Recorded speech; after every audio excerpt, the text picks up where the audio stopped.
we've got such a treat tonight. But first, I think we need to put the proceedings in order. I need to introduce you to our judges' table, ladies and gentlemen. You might know this gentleman here. He's Andrew Ellard.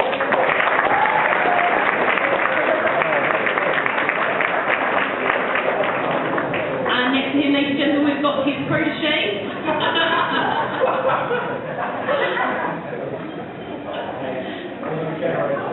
From RedDwarf.co.uk, please welcome Seth Patrick. And we are very honoured tonight to be joined by designer Josephine Perry.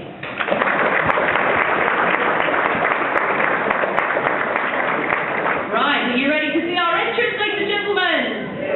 We need to do lots of support for these guys. These guys are putting so much effort and time into this, so please, I want to hear absolutely raucous noise as they come round, ladies and gentlemen, please. Thank you. We're going to be starting tonight with, I hope he's going to be ready, it's Chris Beach as Night Watchman Holly from Queen.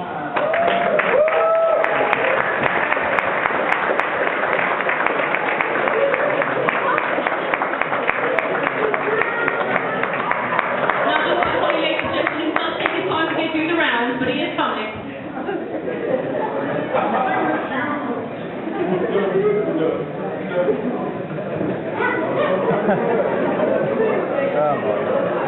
Here he is, ladies and gentlemen, it's Night Watchman Holly from Queen.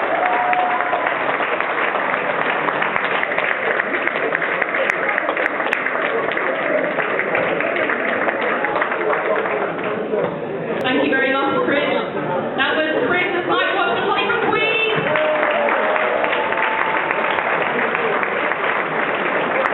Judges, your comments, please.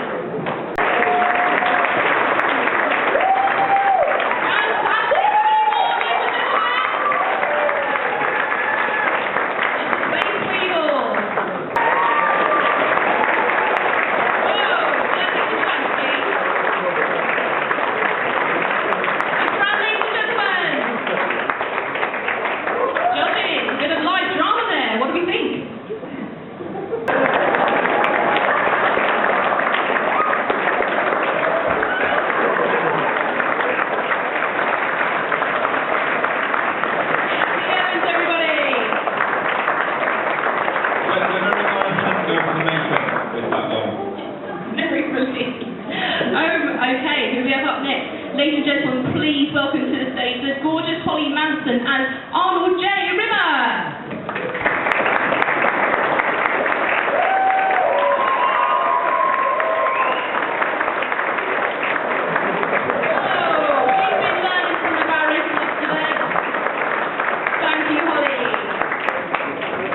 Next up, ladies and gentlemen, we've got Grace Jackson as Tongue-Tied Cat.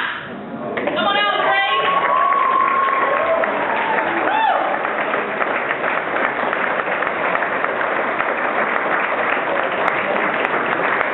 Fantastic, thank you, Grace. Right, next up we have Chris Smith as Second Technician Arnold J. Rimmer.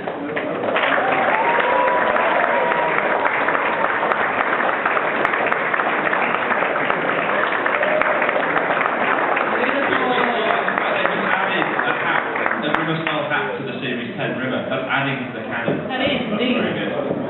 Oh, yeah, bonus points. Right. Right, next door, ladies and gentlemen, welcome Denise and Sadie as the Sensational Reverse Brothers.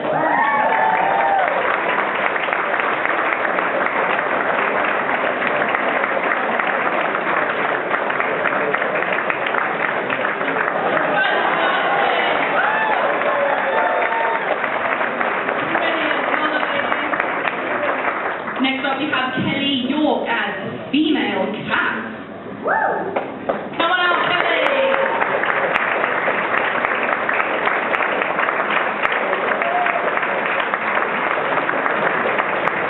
Okay. Next up, we have James Cook as Dangerous Dan McGrew.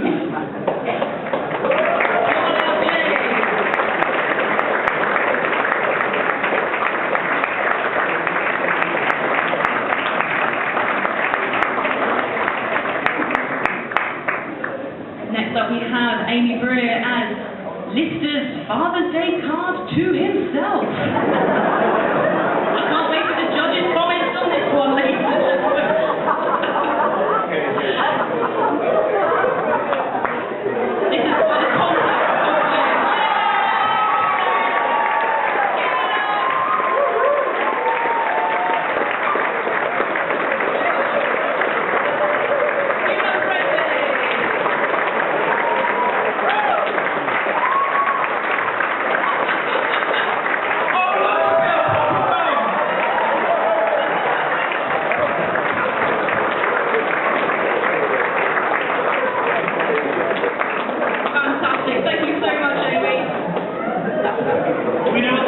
John that's going to be.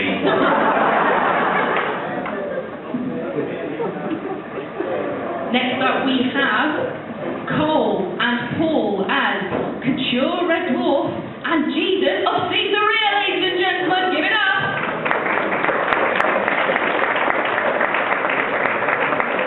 Now again, this is a very complex, gorgeous costume, ladies and gentlemen, so just a little bit of... Just watch this. Keep your eyes to the floor as well, ladies and gentlemen.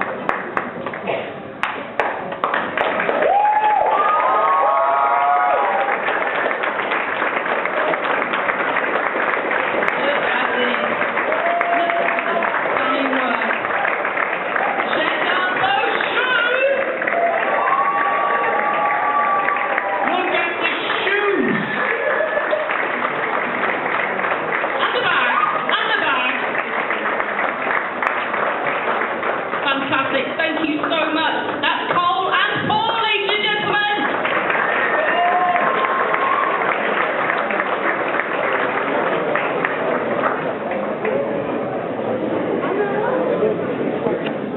Okay, ladies and gentlemen, next we have up is Pavel Huska as Brighton.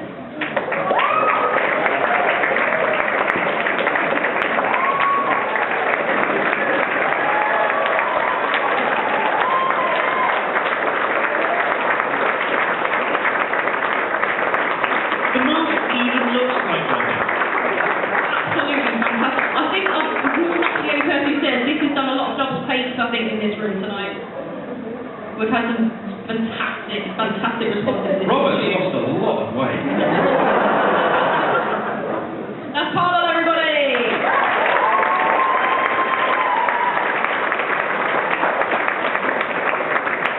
Next up we have Martin as Hippie Rimmer. Come on!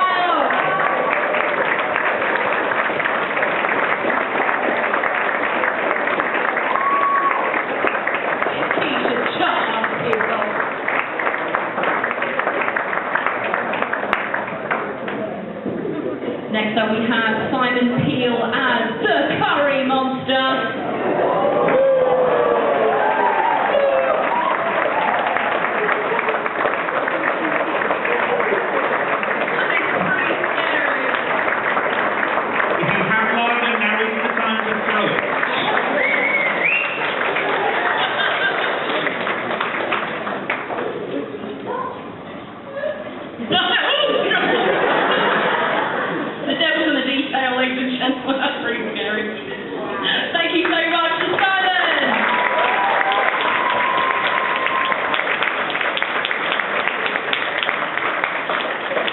Lots of cheering and applause, ladies and gentlemen, for this next entrant. We have little Juliet Peel as Frankenstein. Come on out, darling.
Next up we have Vicky Searle as Sim Crawford.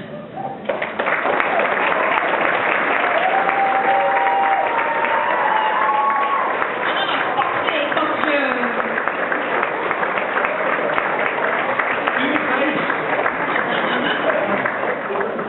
Thank you, Vicky. Next we have Ruth and Liz as Betty and Wilma.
I think we have a little bit of a chance for our judges to deliberate. Any final thoughts before we go to some judging?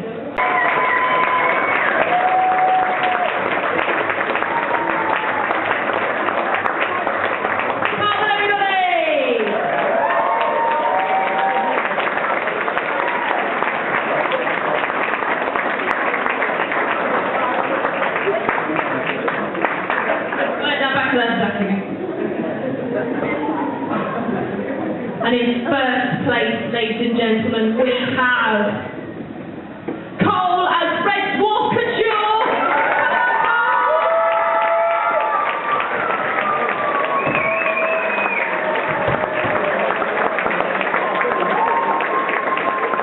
I know we all want to see it again. So, shoes, ladies and gentlemen.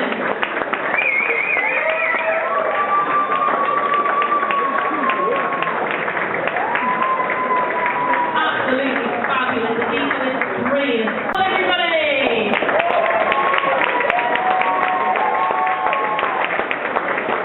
Of course, well done to all of our entrants last year. I think you agree, ladies and gentlemen, a fantastic range of entrants. So just one last cheer, please, for all of our entrants this year!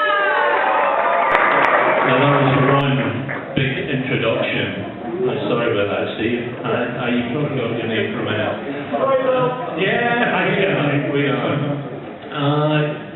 We've been involved in Red Dwarf over the years. Steve did 2 series, I did 5. Both of us were on Series 10, and that was an interesting experience. You can ask me questions. What we're going to do is stick up visuals of other work we've been involved in. That will be on the 2 screens, and then we'll be following that with about 200 shots from Series 10. So we're going to run these silently, and our lass is going to come round. Anyone who's got any questions, just shout them out. Could we start the visuals, please?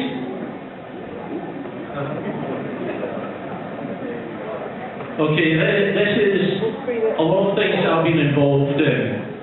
Steve was involved in about a third of them as well. So they go way back. That was Alien. That was the second picture I worked on. So the question I'm going to ask myself is, went to Kingston Polytechnic, I thought I was the dog's bollocks. Oh, I'm not allowed to say that. But I wasn't. After my first year, I came in 36 out of 38. So I thought I'm never going to get much employment. So I'd always enjoyed building miniatures. used the film department and shot the stuff. Finished college on Friday and started work at Ray Studios on the Monday. 5 weeks later I was out of work, and I moved to the BBC and did Doctor Who and Blake VII, and then I came back into the film industry again and did Alien. Since then everything's been pretty much downhill, except for Dwarf, of course. So if anyone's got any questions, please. I'm running around with a mic, so give us a wave if you've got any questions for the boys. And here. I did help redesign Bob and Marge, the Scuttles. When the BBC were too expensive, they put in a price of 35,000, and I put in a price of 5. So Doug, being Doug, went for the obvious choice. Yeah. So I'm sorry that wasn't one of mine. The Red Dwarf model we didn't make. The long thin pencil was actually built years ago, and when it came to Series 10, they decided by popular demand to shorten it. It seemed that no one liked the big long pencil, so another team shortened it, but there were problems for filming, so we got extra time, and this gentleman next to me, that was his main project for the series, as well as the Trojan and the Big Isher. But Red Dwarf, because we were going to have so many shots of it, had to look very good. Because we were doing it digitally this time, digital is pretty harsh. If you make any mistakes, you really see them on screen. So we had to be really fine in what we did. Yes? Hey Bill, I was fortunate enough to be the chap who won the Star Book you made 13 years ago that everyone was seeing in connection to yesterday. Oh, right. I never got a chance to say thanks to you because you weren't there on the day of the film, so... No, that was for the Gabby Roslin. That's right, yeah. Yeah. The BBC got in touch with me because I'd made cheap scuttles for them and said, can you make us a cheap Starbug? So that Starbug, I don't know whether I should tell you how much it cost. As everyone else will have seen when I looked at it, the detail on it is amazing. Well, then I had approximately 6 days, and it was, £1,000. That's what they had in the budget. So one thing obviously you've made some really great models over the years, but the Starbuck I was really surprised when I saw the, I didn't even know that you made it until I saw the clip on the DVD to see how it was. You had some stills on there. But the thing I was really surprised by was that you've never made a main Red Dwarf ship before you made it. No. So how do you go about making a ship that someone else has designed? You can't just go on. With some trepidation. It was for, as far as I know, Peter Ragg had a huge input into the design of the Starbug, and I felt that I had to try and do it justice. The time and materials weren't good, but we had that with Series 10, so we're quite used to it. You just have to, I co-designed the Nostromo. We got some designs from Ron Cobb for Alien, but I was asked to, revamp it with various input from Ridley Scott. So it's nice to design things totally. It doesn't, you don't always get the opportunity though. I love doing science fiction. It's because the only limitation is your imagination.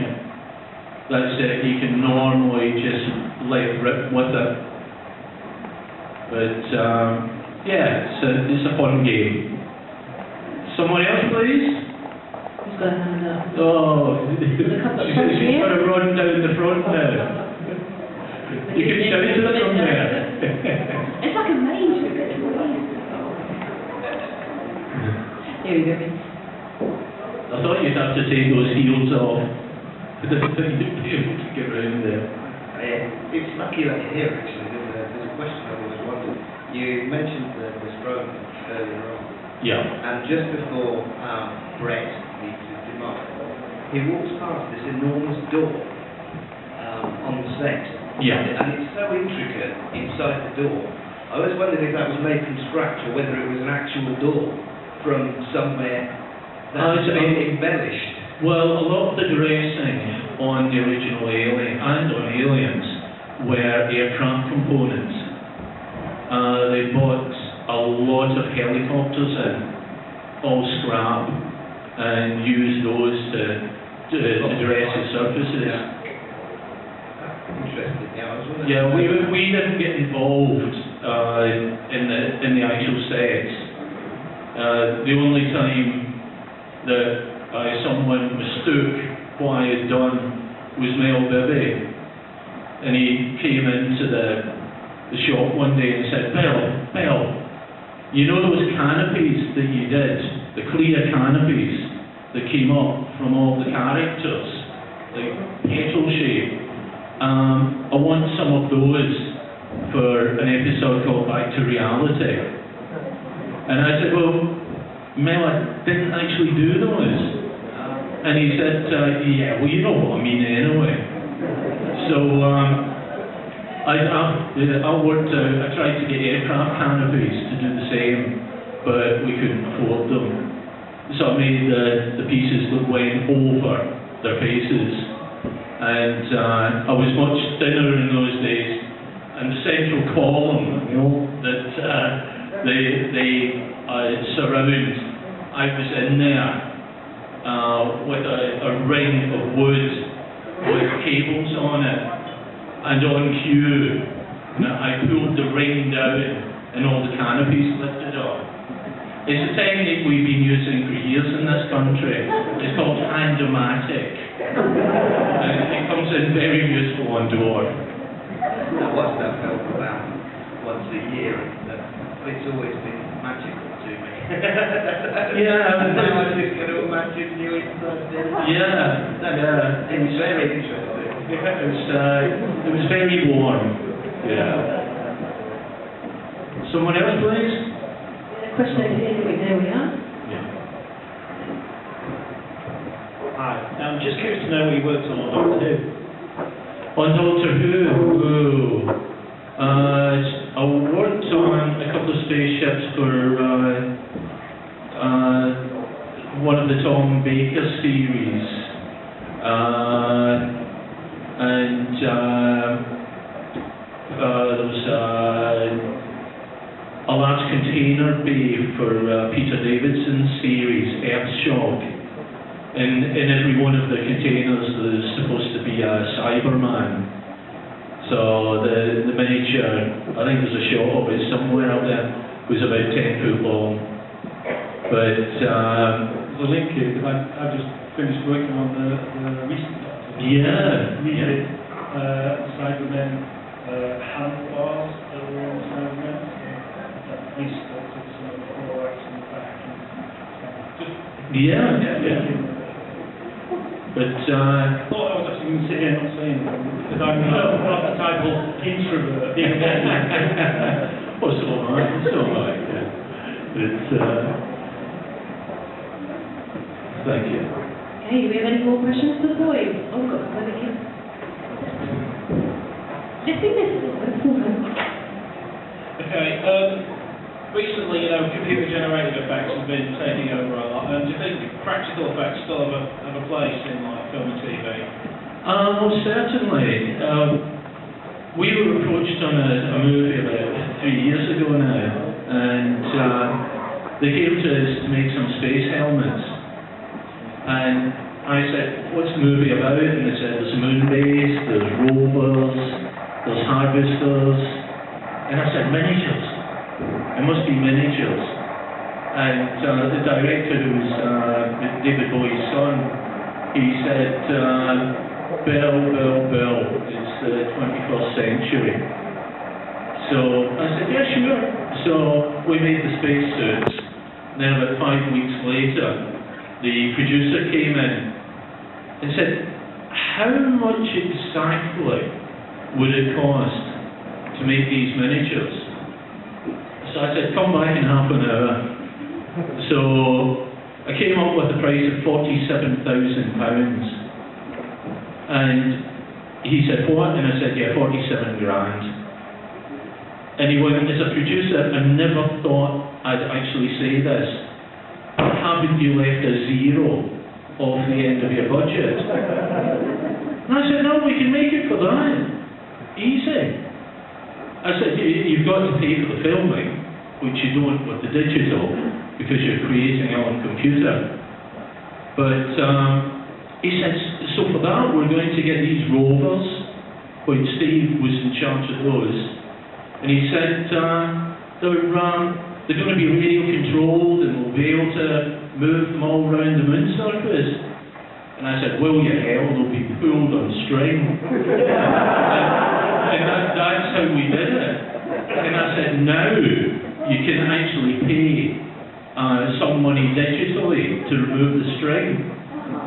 So we were running around with piano wire and string and welding rods, just pushing and pulling these models, and you don't see that in the movie. It looks, we were very pleased with the work. It's funny, an extension on that question. I've just finished a job for Hercules that's going to be shot in Budapest with The Rock, Dwayne Johnson. And we sent a maquette over there so they could argue the toss whether they were going to go with CG or models. So it's like the last battleground, because practical effects were always going to be models. Things like explosions and things collapsing, it was going to be a model. But they've got such great software now for doing things like that, and so many people that it could be that we're on our last legs with all modern. But the thing is, like, on the moon, you get lucky accidents. With health and safety, we were told that at the BBC we used to just get bags of cement and that looked like moon dust. Well, you can't do that now. So we had to come up with something else. And I tried different things, and I found that cat litter was, behaved correctly. So got cat litter and then dyed it with black and white powder paint. And the moon rovers rumbled across, and we got all this dust coming up from them. And you get occasional cat going. Well, this is brilliant. Look at the trail that these leave. And then the director said, on the moon, we've got 1/6 gravity. And if you look at the moon rover footage, the dust comes up and goes down like a waterfall. It never hangs around. Well, this was the day before we were actually starting to shoot. And we only had 7 days to do a couple of hundred shots. So we're going, we are in it. We're really in the shitty cat litter now. What can we do? So I can't remember who it was. I think it might have been one of the crew who was crying, and his tears actually hit the cat litter. I thought, perfect. Let's get killer sprays, garden killer sprays, and wet down all this cat litter. And then the moon rover goes across, and it leaves all the tracks. Which is what they wanted. They didn't want to see the dust. They wanted the tracks. And we thought, thank the Lord. We started shooting, and after every take, we wetted down the cat litter. It got more and more wet, it got clumpy, and the wheels were turning, and these big clumps of cat litter were attaching to them and falling off. And we thought, this is even better. This is terrific. And when the movie came out, Digital said that they had generated all these clumps that fell off the wheels, but it was actually our soggy cat litter. Go on, give us another question. We've got one at the front right here, guys. Hiya, we've got bit of a admit here. I'm terribly cat-handed when it comes to digital art and everything, being able to design things. Saying that I'm much better at traditional, is it a dying art form now with traditional, or is it all? Actually, I think we find that if you're on a big movie, everything is done on computer. I used to go into an art department. You know, I'm a half-decent artist myself. And, you know, I could draw something. You know, I can hardly switch my computer on now. You know, I'm too old to get into that. But it tends to be, if you're on a low budget, like Dwarf always is, you've got more chance to use the traditional methods. If it ask Doug tomorrow, yeah, you might get work experience on it. People have qualified courses. Yeah, there's just not as much model making out there because people, our departments design it on computer, and then computers are now building the things. Printers are printing out what would have been traditional models, but they're still incredibly expensive. So that's the only thing we've got going for ourselves. We're cheap. Okay, sorry, I was just going to say, filling in a gap. What did you think of Series 10? Yeah. It's just not that. I mean, when we were approached, and Doug came in and said, "Bill, have you got 5 minutes to come and see the footage?" So I went along, and he said, "We think we've got 6 shots that we can use." And I said, "Doug, I don't think you've actually got 6 shots. Don't think you even have." So there was very little money left by that time. There's numerous, I don't even know the reasons why it went wrong. You know, I know they did have a lot of technical problems because they were shooting digitally for the first time. But we just went in there and said, right, we can build that, and that. But some of them will have to come off the shelf. So we donated a few models that we had lying on the shelf, including the world famous Annihilator. So I didn't say it for you, I said Annihilator. I heard there's a book for that. Someone's got a bet on it. Would it be a good time now to show the 10 images? Oh, definitely. These are the shots I took in the workshop. It's such a long time ago. There were a lot of panel lines on it that all the tapes had just rolled up. There were little spirals. There are pictures of that. This is more or less as it arrived, but you'll see close-ups of the windows and stuff. Yeah, you can see the technical techniques we used. You saw. Anyone make it should have one. And you did like your asteroid, by the way. Experiment with Steve made the asteroid that goes on. Rocks from the aquarium. Which didn't work, they're too heavy. Yeah. So that was scrapped. So we do make mistakes, Carbon filler. a lot. There are repeats here, but yeah, this is just trying it out for size. The original one was just in sort of blank space and it didn't really look like it had hit it, so it sort of did a lot more damage, like it sort of really impacted. Yeah, fairness to the guys that made the previous one, they probably didn't have any time either. And the distance it was being shot, it probably wasn't that important. That things weren't stuck on straight, but there was a lot of straightening to do that you just can't really see. Yeah, it was quite an honour to work on this. It was unreal, you're sort of frightened to touch it. Well, when you did touch it, it fell apart.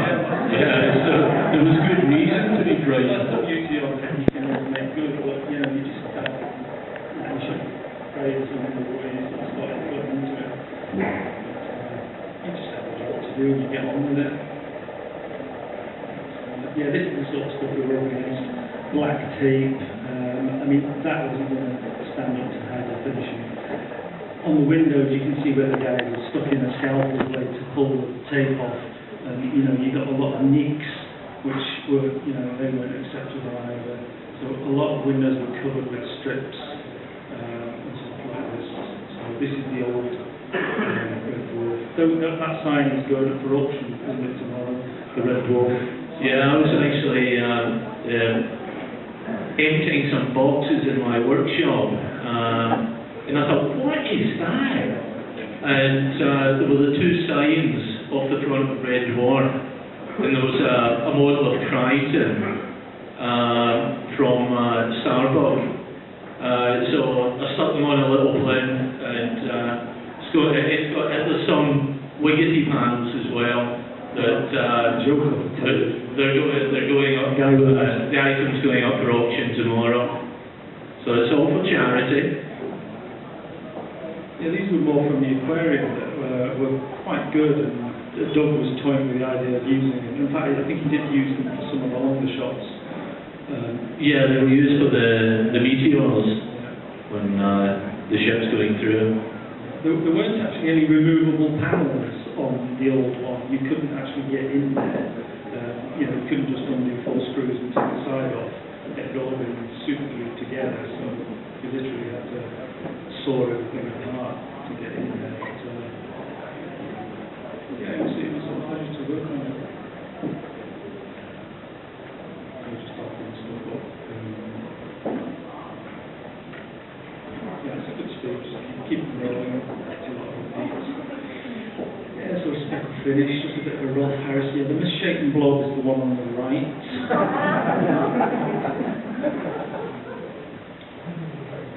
No more questions about anything?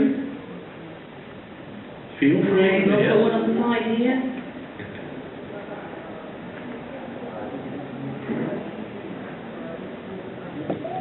Hi guys. My question is, what is the weirdest thing you've ever used to be a part of any show? The toilets. Oh yeah, the toilet. Yeah, we needed to do something for the roof, and we were all sitting there scratching our heads, and Steve decided to go to the gents.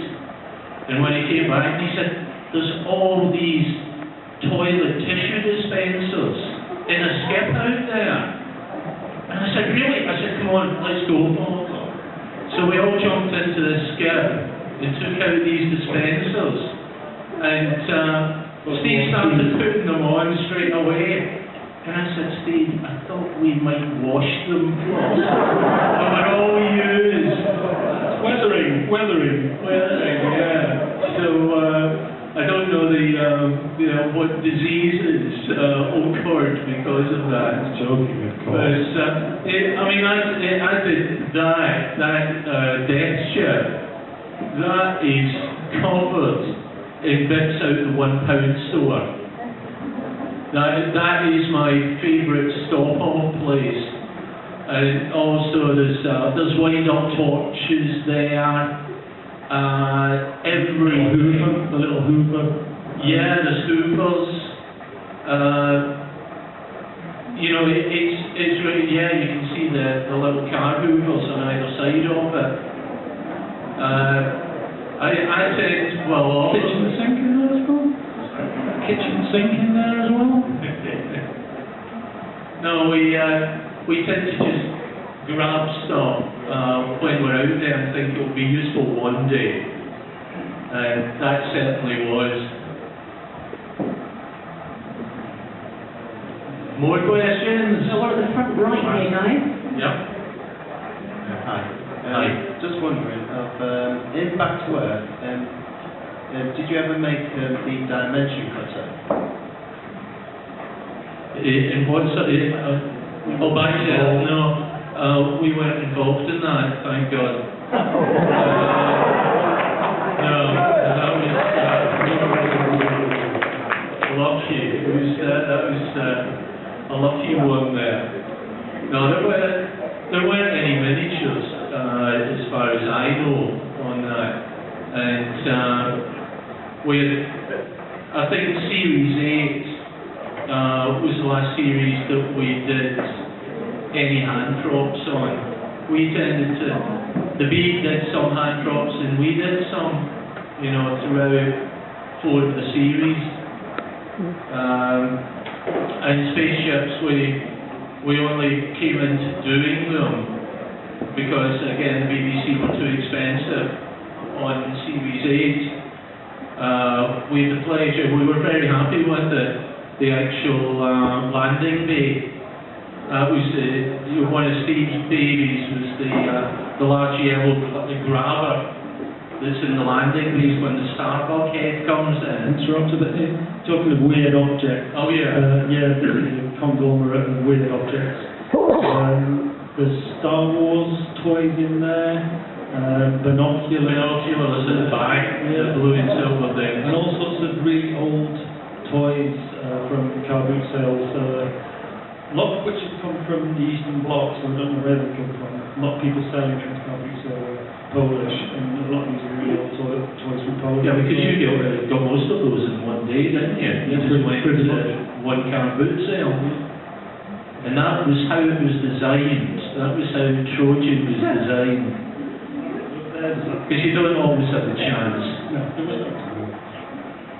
no. That was the bigotry panel that you just saw. Sorry, another question? We're getting boring. Middle over the right here, guys. Yeah. You said you worked on Blake 7. Yes. Were the sets really as wobbly as they looked? Yes. There's no other answer for it. When I went on to Blake's, I'd been on Alien. I'd been on Flash Gordon. I'd been on Outland. And I went to the BBC because I was unemployed, basically. So I was there in visual effects for 2 years. And as soon as I got there, they said, we're doing this really big science fiction series. I said, I've heard about it. And they said, yeah, Blake 7. And they said, we'll get you to do some of the spaceships. And I said, oh, good, yeah, I'd like that. And they said, we'll be doing it, the tried and tested way. And I said, like, what we did on those 3 films? And they said, oh, no, we're going to hang them up on wires. So that's why you got all the shaky spaceships. And, you always, from day one of me being in the game, you always put the model on a stand and you move the camera. Because if you move the spaceship, you've got to light it evenly, and it just goes in and out of pools of light as well as rocks. So the simple thing is to move the camera, but it took the BBC years to learn that. You did that with the Trojan. Oh yeah, we used all those old but stable techniques. On rumour they were remaking Blake 7. Yeah, it's Martin Campbell is directing it, and it's going to be made in the States. We've also got at this moment in Leiston Studios, there's The Man from U.N.C.L.E. With Tom Cruise in the Napoleon solo role. We heard that last week, and it's the new actor who's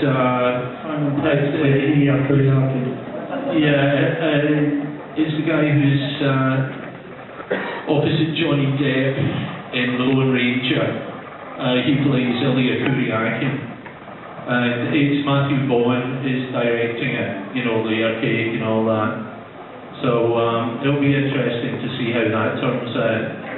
But every film at the moment, you know, I've been involved in a few, and you say, who's it starring? And they always say Tom Cruise. That seems to be a safe bet now, that he gets everything that appears.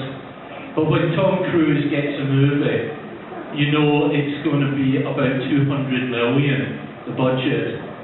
So you won't get into some of the risky Red Dwarf territory. We've got another question at the back here, guys. All right, yes. Hi there. If Doug asked you to be involved in a hypothetical Series 11, would you have any hesitation with signing up? No, I mean, I talked to Doug about 3 weeks ago, and I said, I've heard the rumours, Doug. And he went, yeah. And I said, any truth? And he went, which rumours have you heard? And I said that there could be another series. And he said, yes. I'll see you for lunch this week. Well, that was about 3 weeks ago. So I hope you get a better response tomorrow. I really do. But no, I'd love to do it after doing 5 series. You know, I hated Red Dwarf when it started.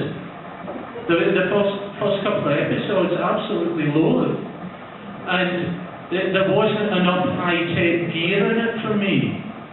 You know, boring grey corridors. And the costumes, nothing did it for me. And I started to work on a film at Ealing Studios. And I lived in Kingston, and I just got the local bus from a house to the studios. And every week, after Red Dwarf had been on, all the school kids in the upper deck were raving about it. And I thought, I've got to give that another chance.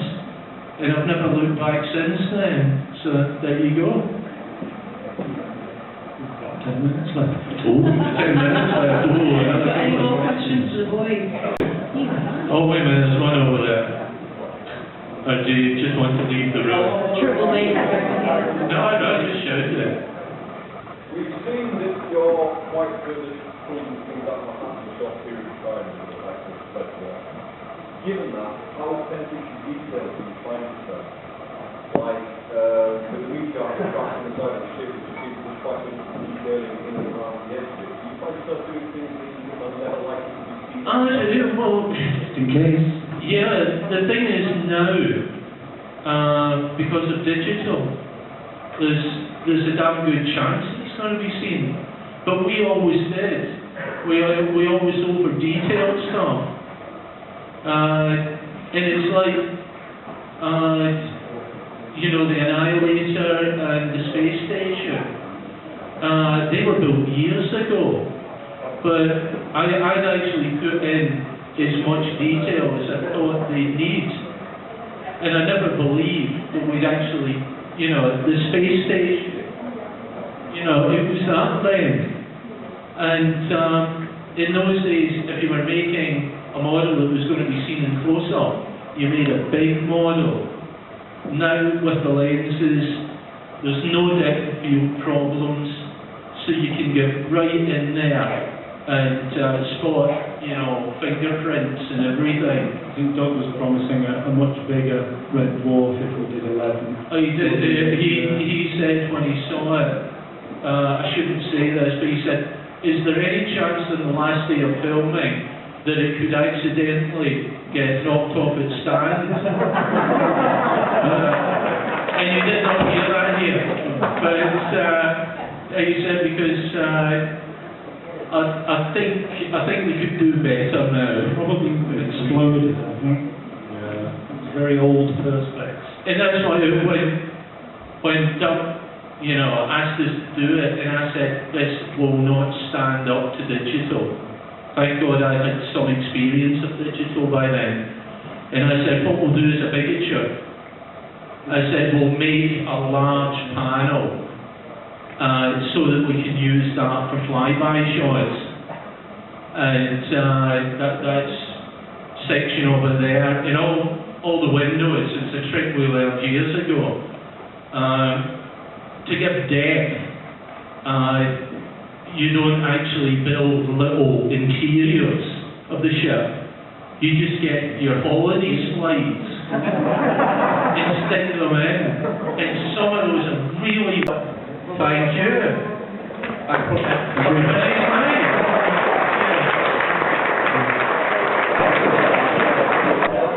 Great. No man's land.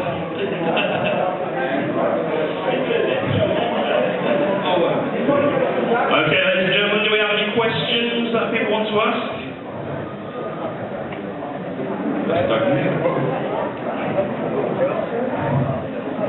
Yeah, my question is for Richard.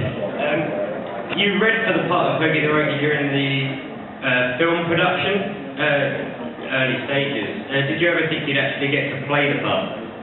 Well, at the time, I went up to read for it with the boys and with Doug. I was asked by Doug to go along and do a reading with another actress as well. And we went along to Shepperton Studios, and in those days, it was the very early stages of what I imagined, he imagined was going to be the film. And this went up, I was just involved in probably for one afternoon or two afternoons, way back, I think about 12 years ago now, 10 years ago.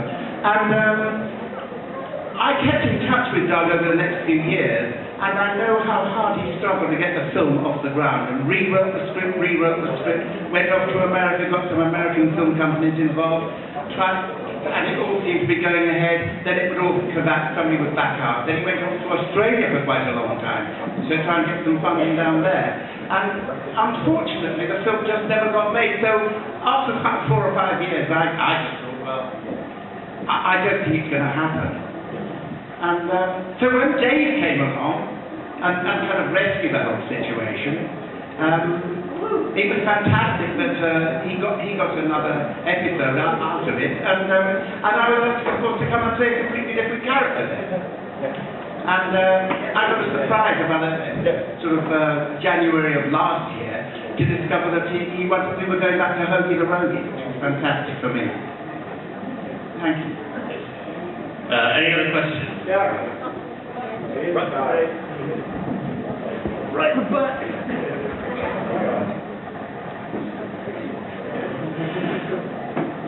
When you came to do Hoagie the Rogie for Series 10, how much of your original read-through rehearsal did you remember, and how much of it was done from scratch? 0. I found it very hard. I did sort of remember that he had a kind of very flexible and phony Mexican accent, and I couldn't remember how I'd achieved that before. But so anyway, I just launched into another version of it, I suppose. I don't know how close it was to the original, but it was a struggle to. I don't think I matched. I got the same sort of feel for it as I had in the original. It was such a long time. Such a long time. But the line tells, of course, how can you say, you kissed my brother, in any other way, really?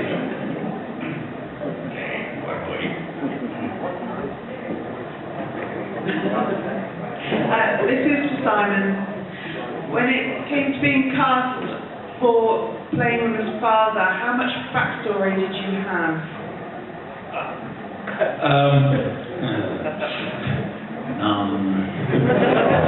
I mean, literally, I've told a few of you already this afternoon, I had shamefully never seen Red Dwarf.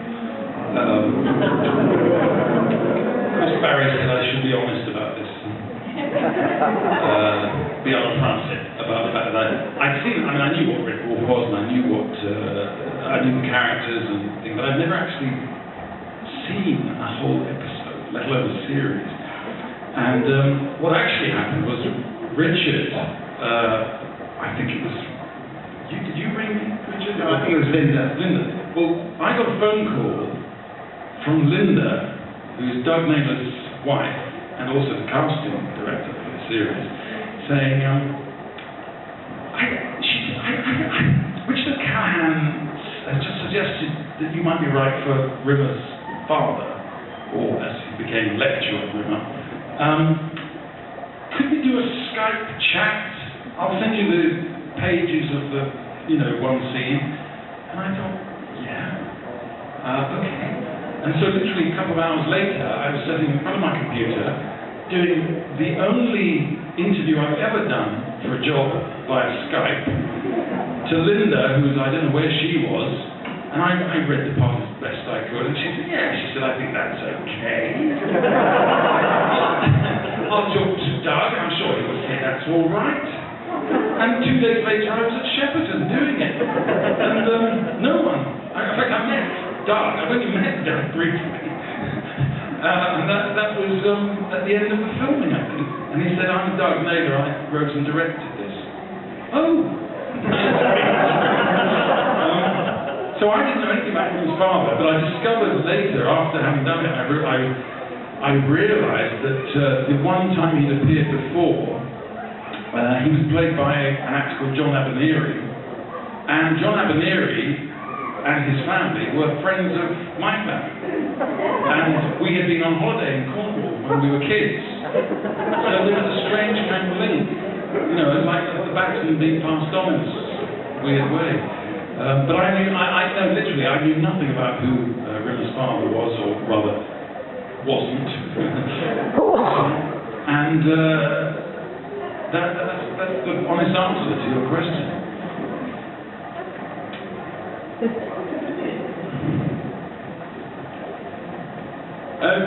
Where did the accent come from for Hoagie? I think it actually comes from the script is written in the way I spoke it. I mean, it's Hookies, K-E-E-L-S, but I had that B-R-U-D-D-E-R. I didn't actually do anything other than speak the script phonetically. I suppose I put it in, when I saw it, it just seemed to me that this has got to be a kind of a South American type of accent. I don't think Hoagie is South American at all. I think he probably comes from Rice or somewhere. He sees the movies in his droid way with some Mexican actors, and thought that's the kind of guy I want to be. Hello, gentlemen. I'd just like to say thank you for your patience in signing all the autographs today.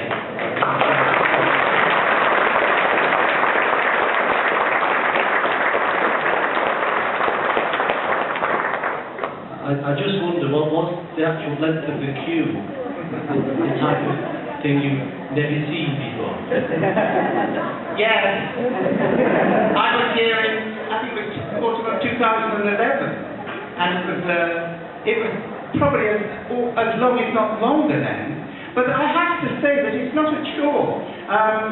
Funny enough, Simon and I were saying that it's actually a happy event.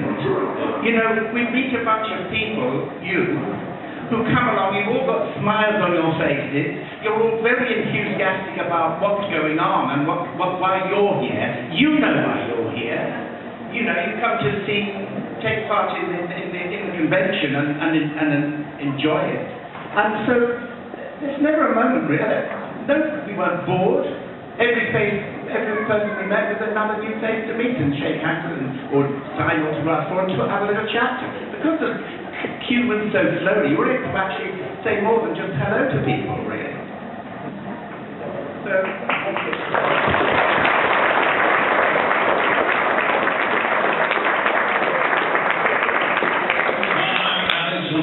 briefly. I mean, the thing for me because I'm a virgin, point out, it was amazing to discover how far some of you have travelled for our signatures. I mean, particularly mine. And so okay, it went on in terms of hours quite a long time, but it's enormously flattering actually, just to be asked, for your signature or to share what it was like to actually do the thing and everything. And I echo what Richard said. I mean, it was a genuine pleasure because of who you are and because you were so generous with what you're saying and your obvious love of the series and you all want it to continue. I mean, I think you owe yourselves a pat on the back actually.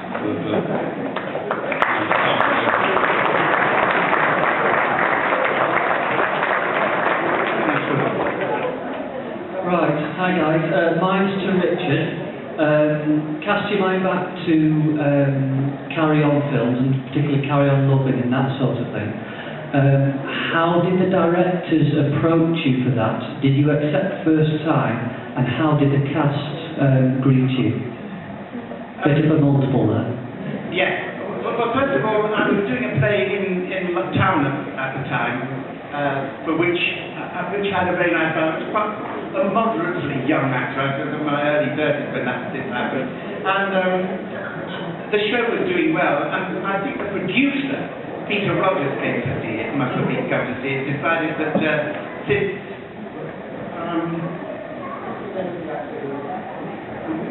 I replaced with that. Jim Dale had left, gone off to America, and they were trying to find a replacement, and I came cheap, so I was able to jump in there. But as for throughout my life, I just loved any part I can, especially for film, because films are so few and far between for most actors. And of course, Carry On films do have a kind of wonderful cachet about them. You wouldn't want to not work with that kind of people, really. I mean, in the second film, in Carry On at Your Convenience, I played Kenneth Williams' son.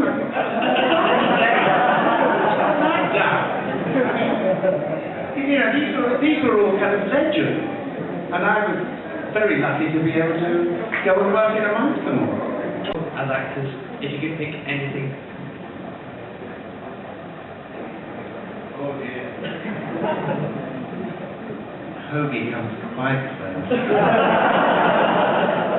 I'd like to play Hoagie as well.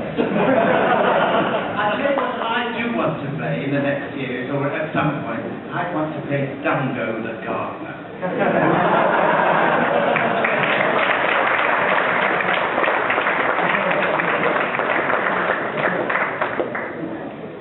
You say what? You killed my flower.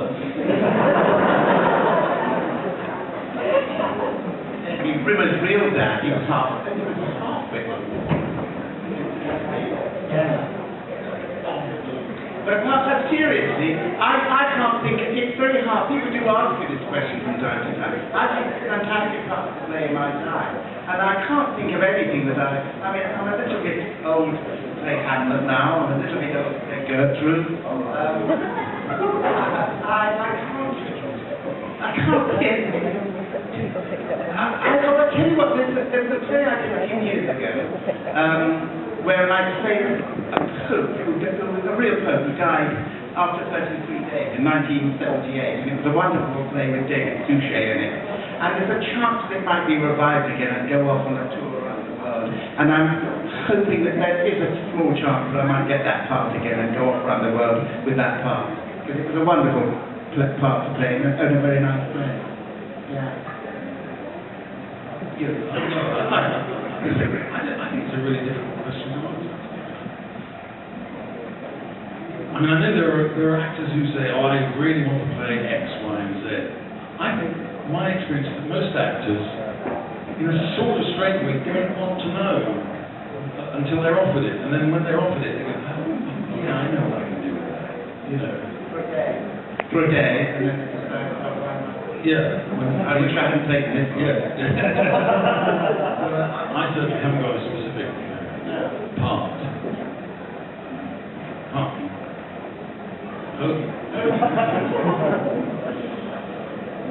Last time I was here, I told a story, I don't know if it may be a bit boring, but I told you about one of my experience, one of Charles Hawtrey in the Carry On films. Because I think it's such a kind of hilarious story about him. You all know Charles Hawtrey from the Carry On films. If I told you this story and you're very bored, you can say, don't tell it again, please.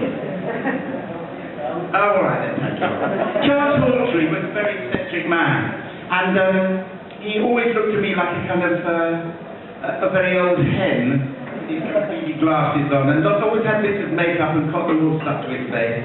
And while we were on set, at one time doing one of the 2 Carry On films I did, a young chap was let onto the set by the director because he claimed that he was doing his thesis on Carry On films.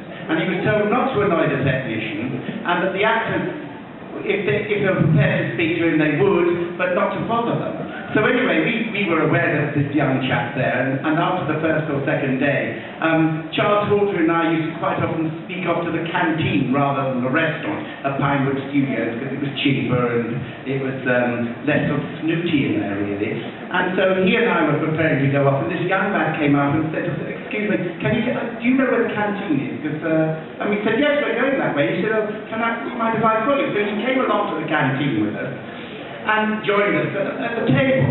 And then he said to Charles Hawtrey, would you mind if I ask some questions about your career? And Charles Hawtrey said, well, no, I don't mind at all. So he said, and he started telling him about different things he'd done in his life, and how he'd done this, and how he'd done that, and how he'd been in the theatre here, and he'd been in the theatre there. And then this boy said to him, Mr. Hawtrey, would you mind telling me, when did you make your first film? And Charles Hawtrey went terribly coy, and he said, I'm not going to tell you when I made my first movie, but I made my first talkie in 1932. And I nearly fell under the table. I mean, I didn't think I knew anybody who'd been in silence. But it was true, he felt the height of his career was when he was a young man, and had been one of the young juvenile leads in the early days of the Lime Grove Studios in the 1920s, yeah. So, well, that's finished. Okay, ladies and gentlemen, Richard O'Connor.